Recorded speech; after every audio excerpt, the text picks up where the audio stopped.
Salve, salve, bom dia, boa tarde, boa noite. Bom, hoje vamos para mais uma aula de biologia.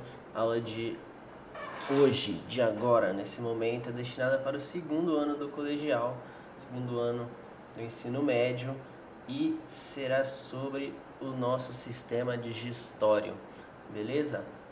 Então, vamos lá. Primeiro de tudo, para falar sobre o sistema digestório, eu tenho que falar para vocês sobre enzimas, tá?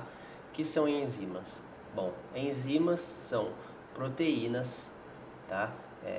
Proteínas que são importantes para nós porque elas conseguem acelerar a velocidade de algumas reações químicas que acontecem no nosso corpo, tá? O nosso processo de digestão, ele é recheado de reações químicas, né? Uma reação química acontecendo atrás da outra, e por isso que as enzimas são tão importantes. É por isso que eu estou explicando para vocês o que são enzimas agora, tá? Bom, quanto à temperatura e o pH, que você consegue ver escrito aqui na tela, eles se referem a fatores que influenciam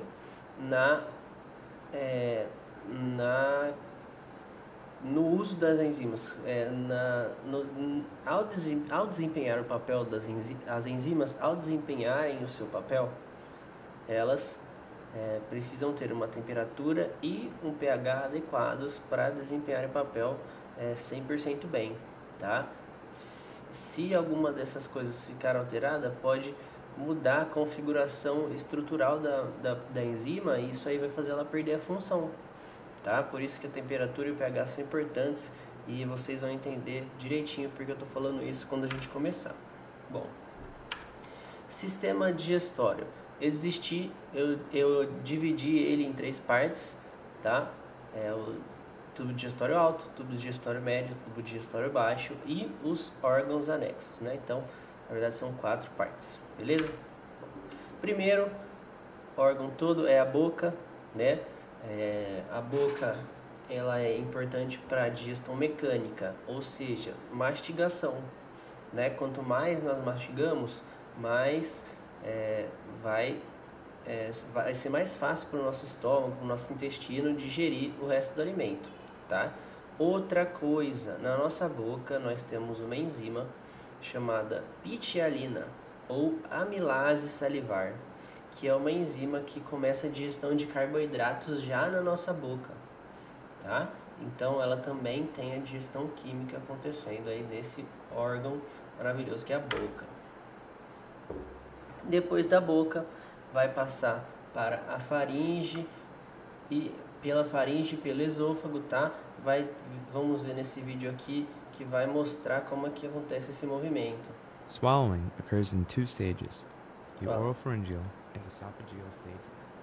Fala que engolir acontece em 2 estágios. A food bolus is voluntarily pressed by the tongue up against the roof of the mouth and backwards towards the pharynx. Então o alimento é forçado pela língua para ir para trás, entrando na faringe. Agora, ó, nós temos um centro que vai mandar os reflexos para começar os movimentos peristálticos.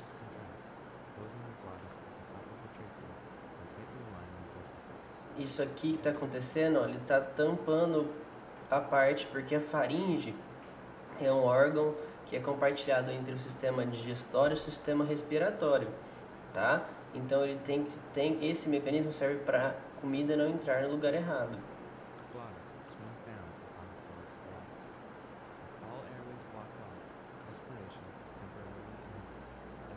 Esophageal sphincter relaxes, pharyngeal contractions drive the bolus into the esophagus.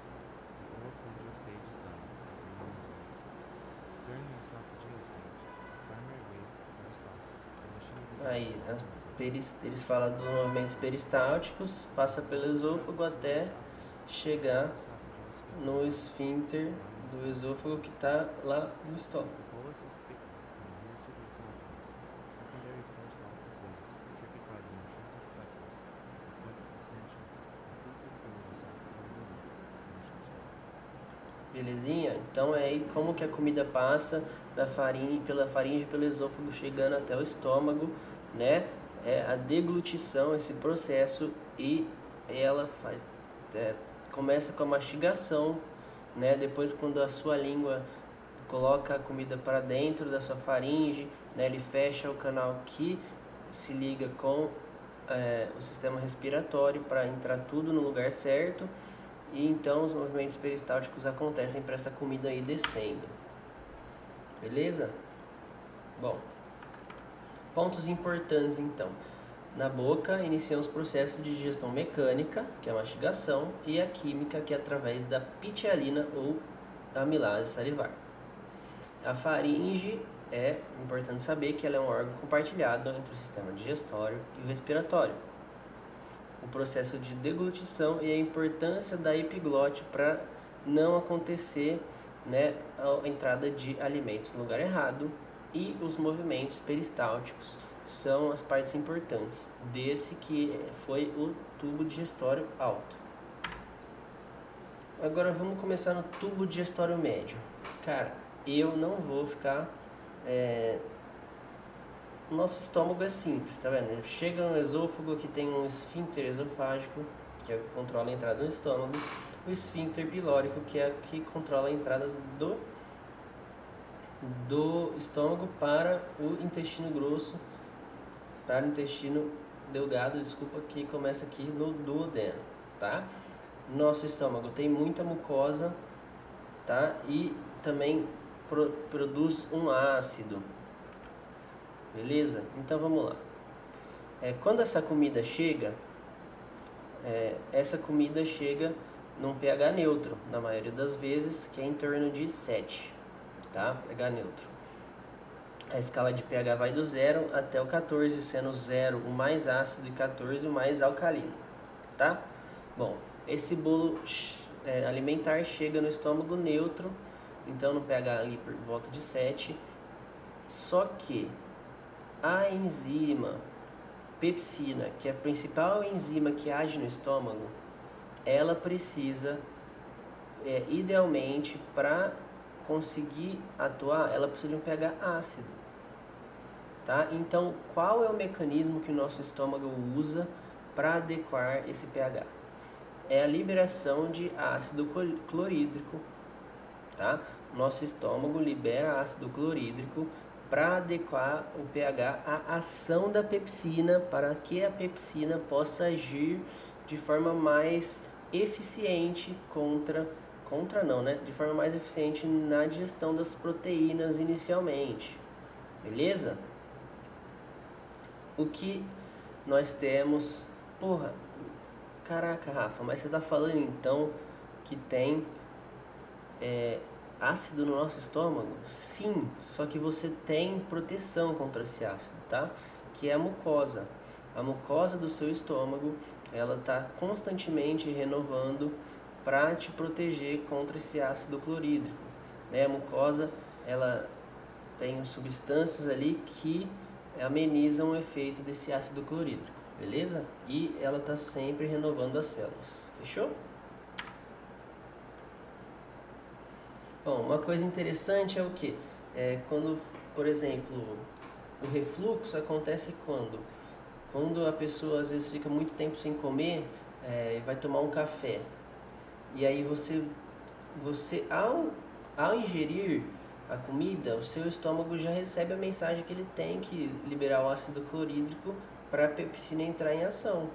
E aí ele acaba liberando esse ácido clorídrico no estômago vazio, não vai ter nenhuma comida, porque o ácido clorídrico também age na comida, e aí vai agir tudo no seu estômago, né? Pode causar úlcera, né? E o refluxo também, beleza? Úlcera em casos mais graves. Bom, depois do estômago ele passa pelo esfíncter pilórico para chegar no duodeno, tá? O duodeno é a maior parte, é onde acontece a maior parte da digestão, tá? E a maior parte da absorção acontece no jejum e no ilho. No duodeno ele vai continuar essa digestão de proteínas e vai começar a digerir outras coisas, né? Os lipídios. Tem duas coisas muito importantes aqui. O pH já é diferente, né? A gente imagina que aquele bolo alimentar que saiu do estômago para ir para o duodeno, ele chega ácido. Então, o duodeno ele tem a bile, tá? A bile é uma substância usada pelo nosso corpo para regular esse pH. Por quê? Porque as enzimas do intestino, a amilase intestinal, a lipase intestinal, a eripsina, tá? Todas essas enzimas que agem no nosso intestino, elas agem em um pH entre 8 e 9, que é um pH mais alcalino. Então, se chegasse naquele pH ácido do estômago, essas enzimas não iam conseguir agir e a digestão ia ficar prejudicada, tá? Então tem sempre que ter vai ter sempre uma substância para regular esse pH para ficar tudo certinho, beleza? Bom, no nosso intestino, como é a parte que acontece muita absorção, né? Nós temos a adaptação das vilosidades e das microvilosidades. Aqui nessa foto você já consegue perceber essas dobrinhas, tá vendo todas essas dobrinhas? São as vilosidades.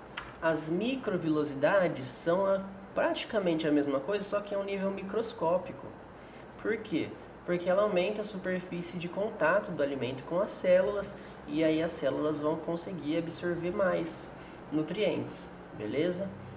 Fechou? Bom, quais são os pontos importantes? No intestino temos os íons de bicarbonato para regular o pH, para as enzimas do suco pancreático e do suco entérico conseguirem agir. Eu tinha falado bile errado anteriormente, desculpa. Bom, a bile ela é responsável por quê? Por emulsificar gorduras. O que é isso? Emulsificar gordura é basicamente fazer o que um detergente faz. Sabe quando você está lavando aquela panela engordurada? Você joga um pouco de água e detergente, deixa de molho. Se você dá uma mexida, você vê que aquela água fica branca, porque misturou a água com a gordura. Esse é o processo de emulsificação, tá? Que é o processo pelo qual a bile é responsável, tá? Beleza? Bom, o que cai muito no vestibular é a questão a bile, ela é armazenada na vesícula biliar, tá? A vesícula biliar tem o nome justamente por causa da bile, só que ela não é produzida na vesícula biliar, ela é produzida pelo fígado, tá?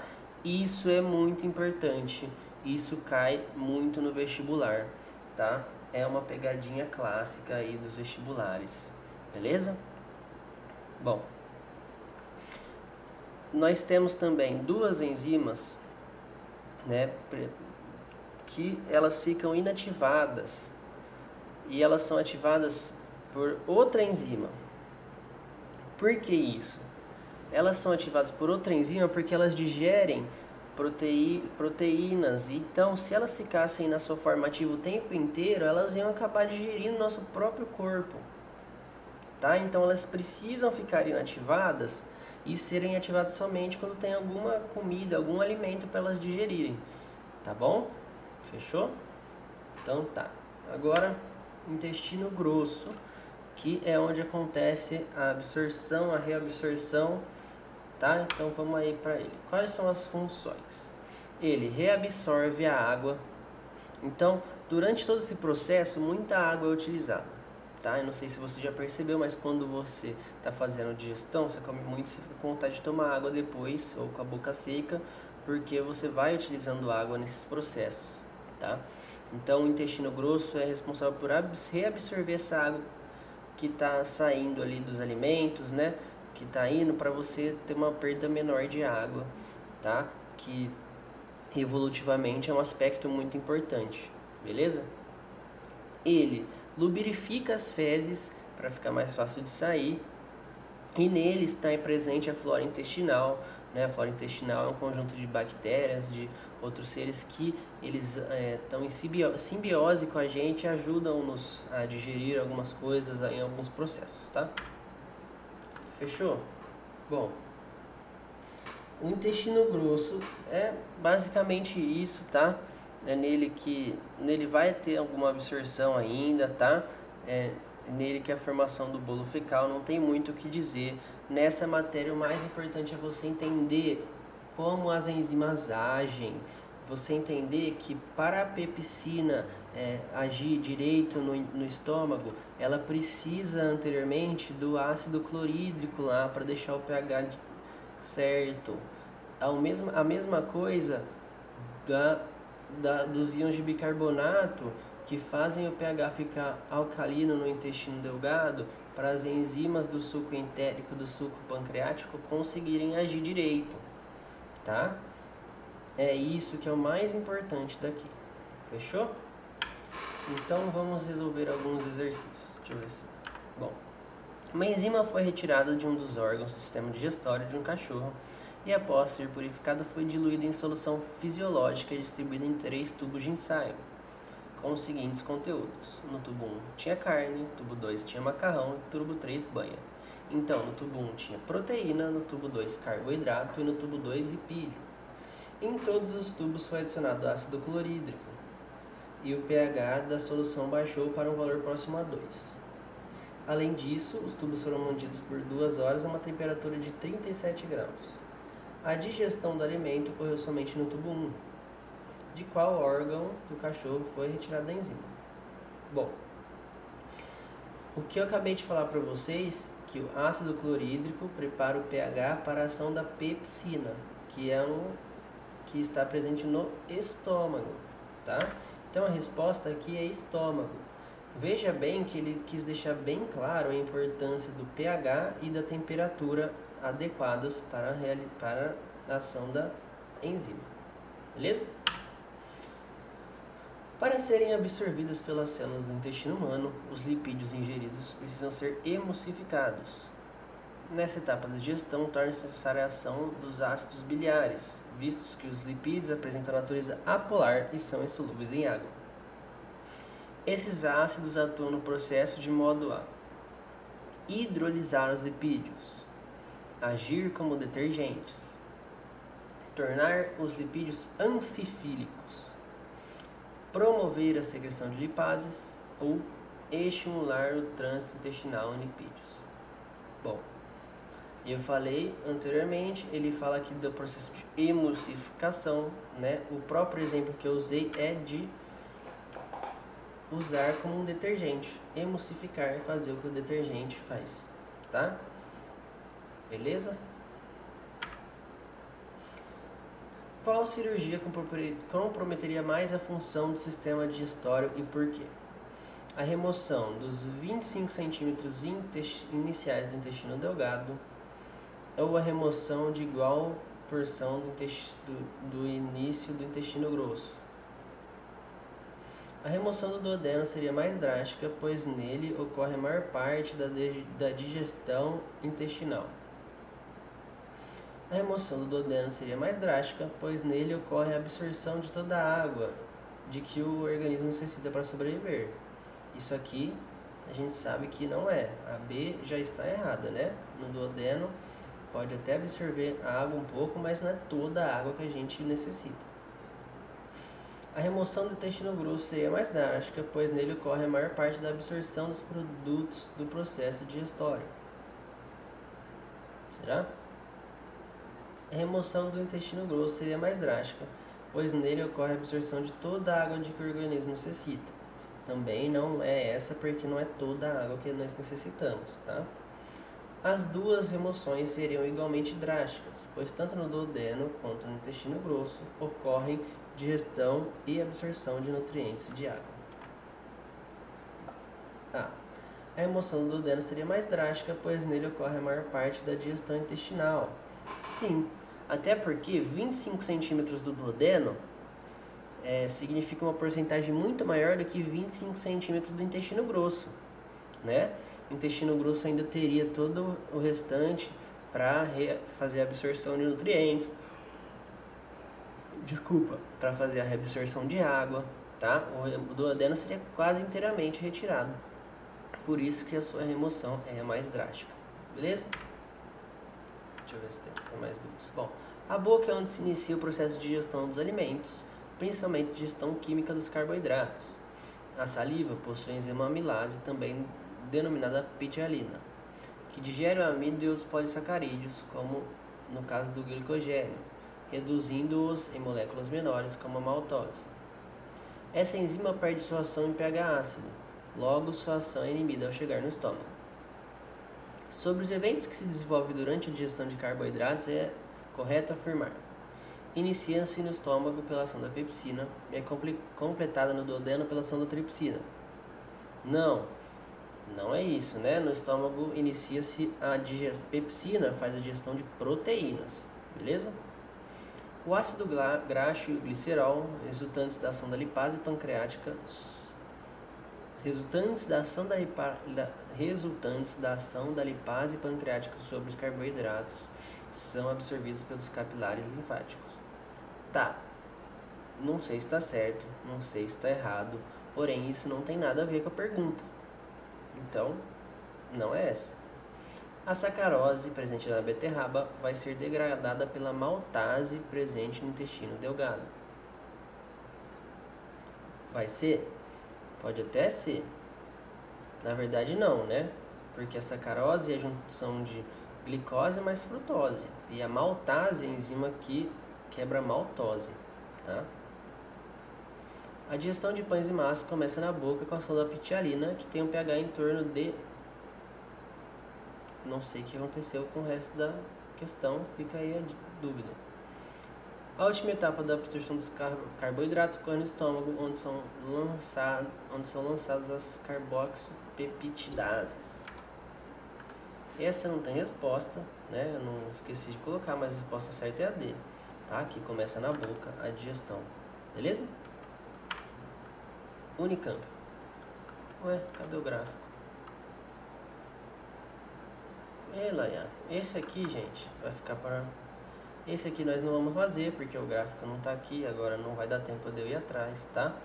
Bom, muito obrigado pela atenção de todos, para você que acompanhou essa aula, fico muito feliz de poder te ajudar. Qualquer dúvida, escreve aí nos comentários. Grande abraço, valeu!